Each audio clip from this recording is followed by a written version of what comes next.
Ito po ang pinakabagong Honda Rebel 1100 at ngayong araw ay sisilipin natin kung gaano nga ba kaganda ang big bike na ito. Yan ang ating aalamin ngayon. Tara!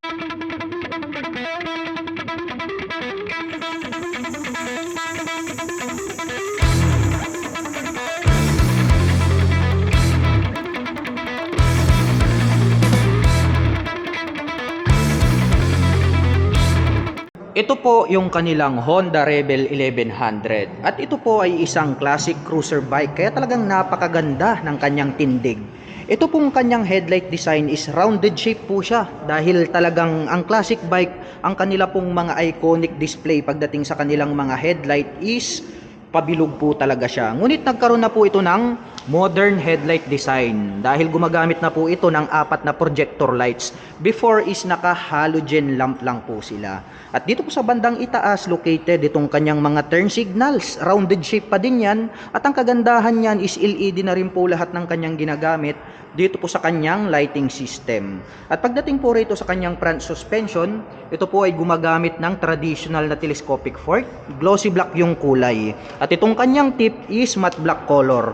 At mayroon naman po itong single rotor disc brake, napakalaki nitong kanyang rotor disc brake with 2-pot caliper na matte black. At ito naman po ay naka-cast wheel na Y design, matte black yung kulay. At ang sukat naman po ng kanyang gulong rito sa harapan, ito po ay mayroong sukat na 130 by 70-18. At ang kanya pong stock tires pang city riding condition. Mayroon po palang additional dito na light reflector na bilog dito sa gilid. At glossy blue naman po yung pagkaka-finish nitong kanyang front fender. At idagdag ko lang mga ka-LM, ito po pala ay equipped with dual channel ABS. Ang kagandahan naman po ng anti-lock braking system pagdating po sa mga sudden stop ay nakakapagbigay po yan ng smooth na braking power. Mapunta naman po tayo rito sa bandang itaas. Silipin po natin itong kanyang meter panel display. Naka-digital na po pala ito mga ka-LM. May light indicator dito sa bandang ibaba. Mayroon din po dito sa bandang kanan. At ito po ay naka-naked handlebar. At pagdating naman po sa kanyang ignition, ito po ay gumagamit ng mechanical key. At located po siya rito sa bandang gitna. Dito po siya sa may kanyang side cover. Bumalik naman po tayo rito sa bandang itaas. Silipin naman po natin ito pong kanyang mga button selector dito sa kaliwa. Mayroon po siyang plus selector dito, hazard, may button selector, mode, at may horn. Nandirito din po itong kanyang passing light at high beam and low beam, turn signal selector at negative button. At meron po siya ritong integrated na park brake lock o yung kanya pong handbrake. Habang dito naman po sa kabila, meron po itong electric starter. Converted na rin po siya ng engine kill switch. May additional button selector dito at dito sa bandang ibaba, mayroon po siyang cruise control. So ang kagandahan po niyan, ito po palang classic cruiser bike na to ay pwede ka nang mag-set ng kanyang designated na bilis para po sa effortless driving. So talagang marirelax ka talaga pagdating sa mga long rides, driving situation. At ito pong kanyang fuel tank, napakalaki. At ang ganda rin ng pagkaka-finish nitong kanilang metallic blue. May nakalagay naman po rito na Honda decal. At silver naman po yung kanyang rounded na fuel tip at gray naman po rito sa bandang gitna. At pagdating naman po pala rito po sa kanyang fuel tank, ito po ay mayroong fuel tank capacity na 13.6 liters. At mayroon naman po itong fuel consumption na 20.4 km per liter. Matipid na rin para sa ganitong kalaking big bike. At dito naman po sa bandang ibaba, kitang-kita po natin ito pong pagka-naked, nito pong cruiser bike, no? Metallic black naman po ito pong kanyang body frame. At dito po pala itong kanyang side cover is matte black po siya at may naka-intact naman po rito na 1100.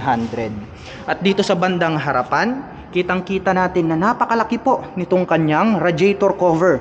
So equipped na po pala ito ng liquid cooling system kaya maaasahan po natin na pwede po natin siyang ibabad maghapon magdamag sa mga malalayong biyahe dahil naka-liquid cooling system na po siya.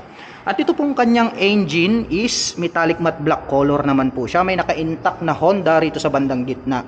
Speaking of engine mga ka-LM, ito po pala ay mayroong 1083 cubic centimeter engine displacement. Naka-parallel twin cylinder, single overhead cam, 4-stroke with 4 valve per cylinder.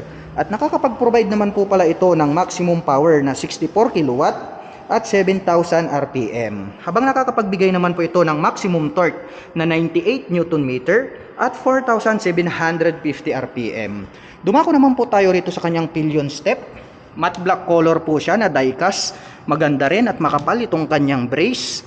At ganun din po, matte black din po itong kanyang cast na pillion step para sa ating back rider. At kung hinahanap nyo po yung kanyang shifter, wala po itong shifter. Dahil ito pong kanilang Honda Rebel 1100 ay naka dual clutch transmission. So meaning to say, automatic na po siya. Kaya wala po tayong makikita rito na clutch lever at wala rin po tayong makikitang shifter. At mayroon po itong side stand na matte black color, ngunit wala po itong center stand. At ito pong kanyang swing arm, bilugan po siya, no, napakakapal, kaya masasabi natin na very durable. Mayroon po itong chain cover na matte black. At ang atin pong Honda Rebel 1100 ay mayroon pong 699mm na seat height. Ngayon naman po ay susubukan nating sakyan para maipakita ko sa inyo kung gaano nga ba ito kababa. Anyway mga ka-LM, ang aking height is just around 5'6". Makikita nyo naman, flat-footed tayo rito. Kaya masasabi ko na very comfortable ito para sa mga tulad ko na 5'6" in height. Silipin naman po natin itong kanyang upuan. Very classic yung kanyang dating, no? Bilog po itong ating rider seat. Black yung color, malambot din po siya. Separated naman po yung upuan nitong ating back rider seat. Maliit lang po siya pero napaka-cute. May built na rin po siya rito sa gitna. At makikita natin dito yung kanyang rounded shape na braces no metallic black. Nakakonect po siya rito po sa kanyang body frame, kaya masasabi natin na very durable yung pagkaka-design nitong motorcycle na to. At napakalapad, grabe. Ang kapal at napakalaki po nito pong kanyang rear fender. May naka-intact naman po rito na Honda. Yung pagkaka-finish is metallic blue color, which is ito po is nakaterno po yan dito sa kanyang fuel tank hanggang dito sa kanyang front fender. So nag-complement po yung kanyang color, kaya very attractive sa ating paningin. At ito naman pong kanyang tail light, located po rito sa bandang ibaba. Oblong naman po yung kanyang shape, LED na rin po yan. Bilugan naman po itong kanyang mga turn signals na LED.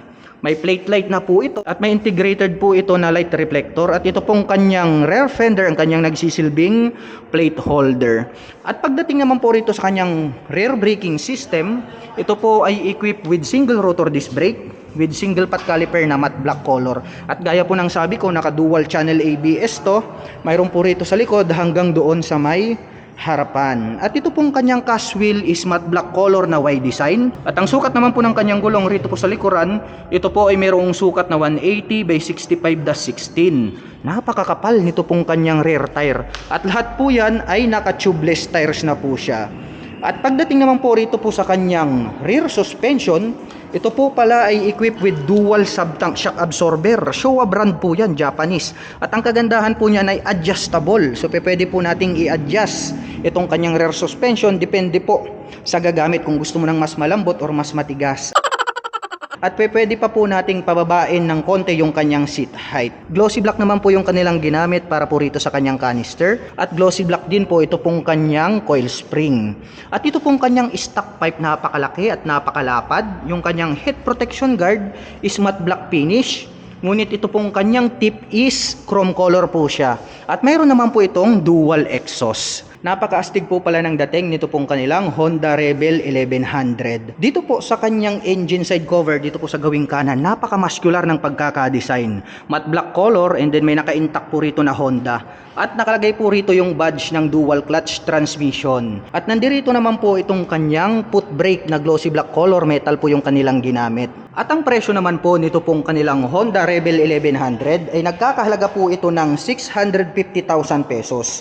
At kung balak mo naman pong bumili ng cash, ay nagkakahalaga po ito ng 653,500 pesos. At kung balak mo naman pong kumuha ng hulugan, ay kailangan mo lang pong mag-down payment ng 239,851 pesos. At para naman po sa mga nakapanood ng video na ito at interesado pong maglabas nito pong kanilang Honda Rebel 1100, ay available po ito sa cash at installment basis. At para naman po sa mga gustong magpunta rito, ay pwede nyo po silang puntahan. Dito po yan sa Honda Big Wing, Calasiao, Pangasinan.